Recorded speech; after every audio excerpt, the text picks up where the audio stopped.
Good afternoon, Your Honor. We're here before you to discuss the matter of Jane Curry, which is the applicant, and Aaron Curry, which is a respondent. And I will take you to some relevant facts regarding this matter, Your Honor. Jane Curry and Aaron Curry have been in a relationship for 25 years. It started in 1998, and they've been married for the past 23 years, since February 14, 2000. Their marriage has three children: Brad, which is 24 years old, Julia, 17 years old, and Hamish, which is 13 years old. Hamish is the only child who is residing with Jane, with the applicant, and which is financially dependent of Aaron and emotionally dependent of Jane. Your Honor, Aaron decided to finalize their marriage since the 31st of August last year, 2022, and nothing has been done for the divorce proceedings so far because he's a very busy person. The respondent, Aaron, has been making financial contributions to the applicant of $1,700 to cover for her rental expenses. However, he has notified the applicant his intention to stop the payments. Your Honor, that is the reason why we're here before you to discuss Section 72(1)(a) of the FLA that outlines the threshold for spousal maintenance regarding the welfare of Hamish, which is 13 years old, and basically he needs the care from both parents. The respondent is has a demanding career at the Australian Defence Force, and it is very difficult for him to take care of Hamish at this point in time. That is the reason why most of the burden is towards Jane, which is the emotional support of Hamish, Your Honor. The second section is 72(1)(b). It outlines the physical issues of the applicant regarding her multiple sclerosis issues, and she has been also suffering from major depressive disorders that has impeded her daily routines to take care of herself without the need for any financial support. Unfortunately, she heavily depends on the respondent, and that's the reason why she would like to seek some maintenance. Your Honor, Section 72. 2A of the FLA applies to the applicant being 45 years old, suffering from an incurable disorder that has been slowly causing some detriment to her life, pretty much.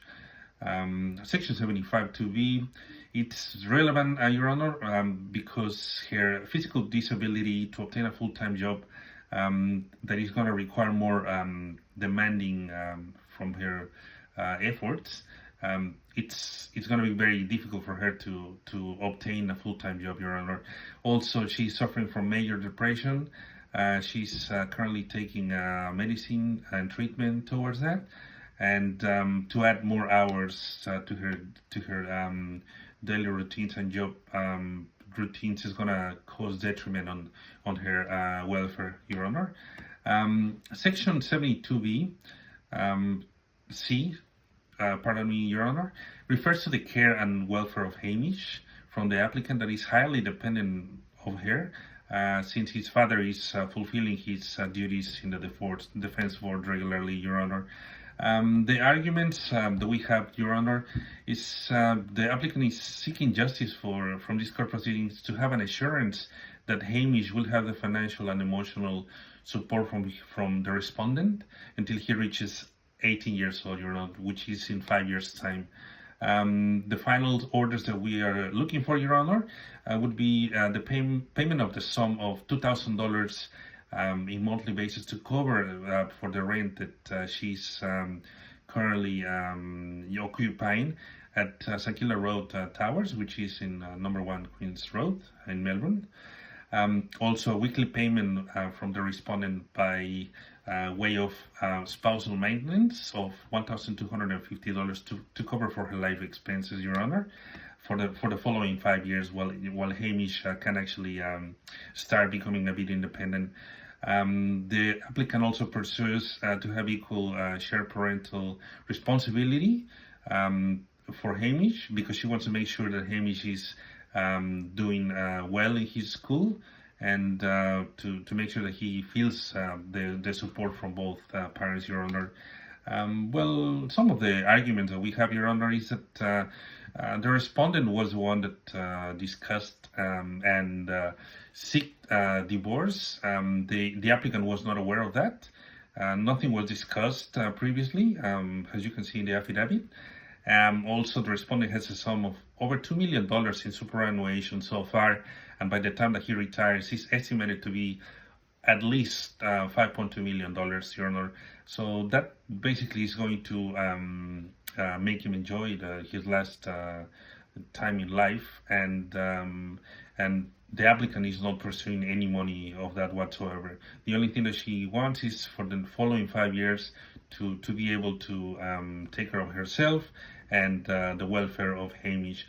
The other two children are pretty much self-sufficient.